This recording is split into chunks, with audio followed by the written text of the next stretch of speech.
మందుల సామేలన్న మీద దాడి ఎట్లా జరిగిందో చూడు. ఇక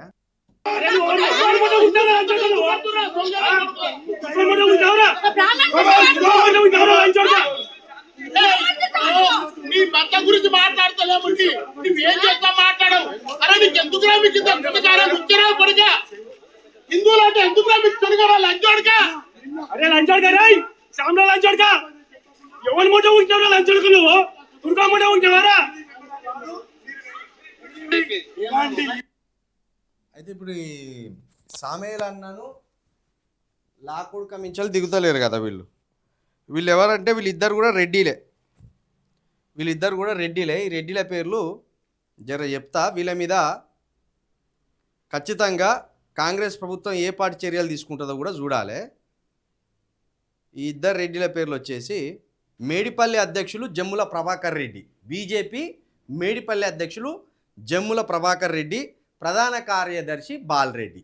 ఇది మందుల సామేలన్న ఇంటి మీద దాడికి పాల్పడి మందుల సామేలన్నను కులపరమైన అవమానంతో తిట్టి, వాళ్ళ తల్లిని తిట్టి, మందుల సామేలన్న కులాన్ని ద్వేషించి కులాన్ని అవమానించిన ఈ ఇద్దరు వ్యక్తులు రెడ్డిలే. ఆ ఇద్దరు వ్యక్తులు కూడా బీజేపీకి సంబంధించిన మేడిపల్లి అధ్యక్షుడు జమ్ముల ప్రభాకర్ రెడ్డి, ప్రధాన కార్యదర్శి బాలరెడ్డి. ఈ ఇద్దరి మీద తక్షణమే రేవంత్ రెడ్డి గారు ఎస్సీ ఎస్టీ అట్రాసిటీ కేసు నమోదు చేసి వాళ్ళ మీద చర్యలు తీసుకొని వాళ్ళని జైలుకు తరలించాలి. నిజానికి మందుల సామేల్ గారు ఏమన్నారు, ఎమ్మెల్యే మందుల సామేల్ గారు ఏమన్నారు, ఓ సభలో మాట్లాడుతూ ఇక్కడ బ్రాహ్మణుడు చదివిన మంత్రాలు దాంట్లో అర్థమేందో చాలామందికి తెలియదు, ఆయన లాక్కొడుకు అన్నాడో ఇంకేమన్నాడో ఆ మంత్రాల అర్థం తెలియదు అన్నాడు. దీంట్లో హిందుత్వాన్ని ఎక్కడన్నా అవమానించినట్టు ఉన్నదా? ఇక్కడ అవమానించినట్టు ఫీల్ కావాల్సింది ఎవరు అయితే బ్రాహ్మణులు కావాలి.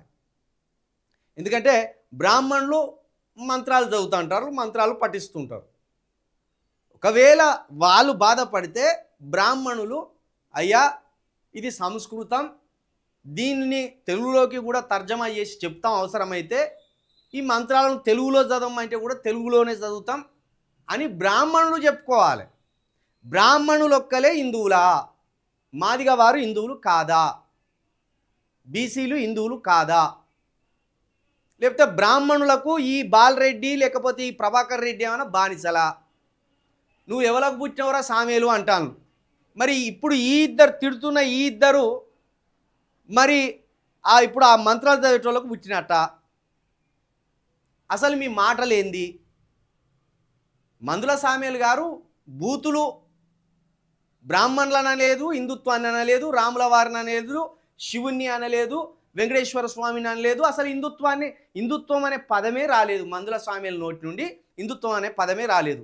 ఇక్కడ హిందుత్వ ప్రస్తావన ఎందుకు వచ్చింది అంటే మందుల సామేలు మాదిగ జాతికి సంబంధించినోడు కాబట్టి ఆయన ఇంటి మీదికి పోయి దాడి చేయొచ్చు, ఎవడు రాడు అనుకుంటున్నారా మీరు? ఇక మందుల సామేల మీద, ఆయన ఇంటి మీద, ఆయన మీద అంత దాడి జరిగితే అధికారంలో ఉన్న ఓ పార్టీకి సంబంధించిన మాదిగ ఎమ్మెల్యే ఇంటి మీద దాడి జరిగితే ఇంతవరకు కాంగ్రెస్ ప్రభుత్వం దాన్ని ఖండించలేదు. ఆ జమ్ముల ప్రభాకర్ రెడ్డిని కావచ్చు లేదా బాలరెడ్డిని కావచ్చు ఇంతవరకు అదుపులోకి తీసుకోలేదు. అంటే ఈ కాంగ్రెస్ ప్రభుత్వానికి దళిత ఎమ్మెల్యేల మీద ఏ పార్టీ గౌరవం ఉన్నది, వాళ్ళ రక్షణ పట్ల ఏ పార్టీ గౌరవం ఉన్నది అనేది ఒకటి అర్థం చేసుకోవాలి మనం. ఇక్కడ మందుల సామేల్ గారు ఏదన్నా మాట జారితే అది బ్రాహ్మణులను జారిండు, హిందువుల మీద జారలే. అది కూడా బ్రాహ్మణులకు సంబంధించిన వాళ్ళ కులం మీద మాట జారలే. ఆయన బ్రాహ్మణులు వల్లించే ఆ మంత్రాల మీద, ఆ మంత్రాల అర్థం మాకు తెలియదు కాబట్టి వాడు తిట్టిండో దూషించిండో తెలియదు అని జారిండు. దాంట్లో ఎక్కడ బ్రాహ్మణ జాతిని లేకపోతే బ్రాహ్మణ కులాన్ని అవమానించినట్టు కాదు, హిందువులను అవమానించినట్టు కాదు, రాముల వారిని అవమానించినట్టు కాదు, లేకపోతే మనకున్న దేవీ దేవతలను అవమానించినట్టు కూడా కాదు. మరి ఈ బీజేపీ కార్యకర్తలకు లేదా ఈ బీజేపీ వాళ్ళకు ఎందుకు అంత నొప్పి కలుగుతుంది అంటే ప్రతి దాని మీద హిందుత్వం అనే ఒక సెంటిమెంట్ని రాజేసి దాని మీద ఓటు బ్యాంకును క్రియేట్ చేసుకోవాలని. మరి ఇప్పుడు 50 లక్షల మంది మాదిగలు ఎక్కడున్నారా? మందకృష్ణ అన్న ఎక్కడున్నావన్నా నువ్వు జరా? మందకృష్ణ అన్న ఉన్నావే ప్రభాకర్ రెడ్డిని బాలరెడ్డిని ఏం చేద్దామో చెప్పుర్రి మీరు. మాదిగ ఎమ్మెల్యేకు రక్షణ లేదంటే ఆయన ఇంటికి పోయి తురుకోనికి పుట్టిన ఆవరా నువ్వు అని అంటాను. వాళ్ళు బాలరెడ్డి ప్రభాకర్ రెడ్డి ఏమంటాను ఓ ఈ మాటలు అంటాను. ఇక్కడ ముస్లింల ప్రస్తావన ఎందుకు వచ్చింది? ముస్లింకి ఏమన్నా మందుల సామెల్ గారు సపోర్ట్ చేసింలా? ముస్లింలకు ఏమన్నా మందుల సామెల్ గారు జైగొట్టింలా? అసలు ఇక్కడ ముస్లింల ప్రస్తావన ఎందుకు వచ్చింది? హిందువుల ప్రస్తావన ఎందుకు వచ్చింది? ఇక్కడ జై శ్రీరామన్ ఎందుకు వచ్చింది? మందుల సామెల్ గారు ఏమన్నా మాట అటో ఇటో జారితే బ్రాహ్మణులు ఉచ్చరించిన మంత్రాల మీద జారిండు. ఆయన ఏమన్నా సంజాయిషి చెప్పుకోవాల్సి వస్తే ఆయన అటు బ్రాహ్మణులు కావచ్చు ఇటు మందుల సామెల్ గారు కావచ్చు వాళ్ళ మధ్య వాళ్ళు సంజాయిషి చెప్పుకోవాలి. ఇద్దరు అయ్యా మంత్రాల అర్థం ఇది అని బ్రాహ్మణులు చెప్పుకోవాలి. అయ్యా నేను హిందువులను కాదు అన్నది బ్రాహ్మణులకు సంబంధించిన మంత్రాల మీద కామెంట్ చేసిందని మందుల సామెల్ గారు చెప్పుకోవాలి. ఇది విడిచిపెట్టి ఆయన ఇంటి మీదకి చిచోరగాన్ల లెక్క పోయి దాడి చేస్తామని పట్టుమని 10 మంది లేరు అక్కడ. మీరు బాలరెడ్డి కావచ్చు ప్రభాకర్ రెడ్డి కావచ్చు, మీరు గిట్లనే మాదిగ జాతిని ఎప్పటికప్పుడు మీరు అవమానించుకుంటా వాళ్ళ ఇళ్ళ మీదకి పోయి దాడులు చేసిండ్రు అనుకో, మందకృష్ణ గారు మౌనంగా ఉంటే ఇక అందరు మౌనంగా ఉంటారు అనుకుంటే మీకు పొరపాటు. ఎందుకంటే మందకృష్ణ గారు బీజేపీకి సపోర్టు, నరేంద్ర మోడీ గారికి సపోర్టు. మరి ఇట్లా మాదిగ ఎమ్మెల్యేల మీదికి దాడికి పోయినప్పుడు ఒక్క మాదిగ లీడర్ కూడా మాట్లాడకపోతే అది ఎవరికి నష్టం? ఒక తెలంగాణ షామును చూసి నేర్చుకోర్రి. తెలంగాణ షాము ఏకంగా నడి రోడ్డు మీదకి వచ్చి మందుల సామేలనకు బాజాప్తగా మద్దతు పలికిండు. మందుల సామేలు ఏమన్నా పొరపాటు చేస్తే చట్టపరంగా చర్యలు తీసుకోర్రి ఆయనకు. కానీ ఆయన ఇంటి మీదకి దాడికి పోవడం ఏంది? ఆయన జాతిని తిట్టడం ఏంది? వాళ్ళ అమ్మని తిట్టడం ఏంది? అంటే మీరే ఇక్కడ సర్వం మీదే అనుకుంటాను అధికారం, లేకపోతే హిందుత్వం అనే ఒక ఎజెండా కింద మీరు దళితులను మాదిగ వారికి చంపాలనే ఒక లక్ష్యంగా పెట్టుకున్నారా? కేసీఆర్ గారు హిందుత్వమా బంధుత్వం అన్నప్పుడు ఎవరికి రేషం రాలే, ఎవడు ఏం పీకింది కూడా లేదు. అప్పుడు అటు బండి సంజయ్ గారు అయితే ఏకంగా మసీదులతో విపరీతం అప్పుడు ఇటున్నోళ్ళకి ఎవరికి రేషం రాలే. అరే ఆ మంత్రాల అర్థం ఏందో తెలియదురా అయ్యా అంటే ఏకంగా హిందుత్వ వ్యతిరేకి మందుల సామేలు అమ్మను అక్కను ఆలిని అని తేడా లేకుండా ఇష్టానుసారంగా దుర్భాషలు ఆడిపడేసింది. ఇది తెలంగాణలో నడుస్తున్న రాజకీయం. దీనికి బట్టి విక్రమార్క స్పందించాడు, ముఖ్యమంత్రి రేవంత్ రెడ్డి గారు స్పందించారు, 19 మంది ఎమ్మెల్యేలు దళిత ఎమ్మెల్యేలు స్పందించారు, 11 మంది గిరిజన ఎమ్మెల్యేలు స్పందించారు, ఇంకో 20-30 మంది బీసీ ఎమ్మెల్యేలు స్పందించారు.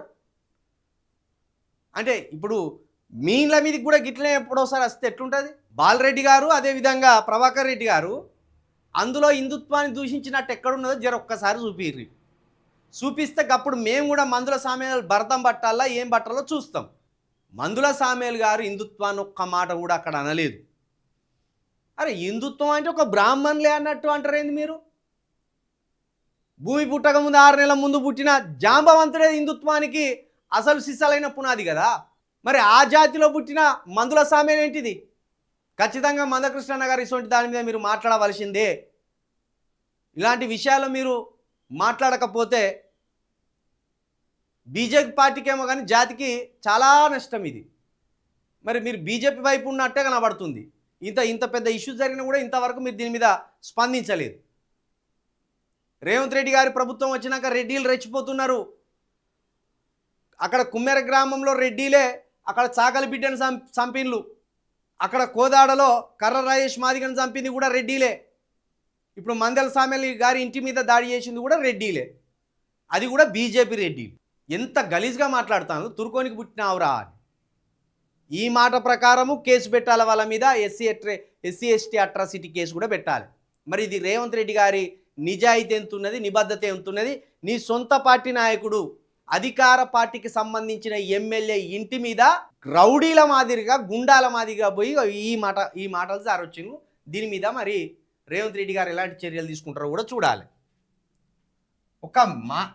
ఆయన ఒక దేవతలను అనలేదు, మతాన్ని అనలేదు, ఎవరిని అనలేదు ఆయన, కానీ ఆయన అంత దారుణంగా మాటలు జారింది.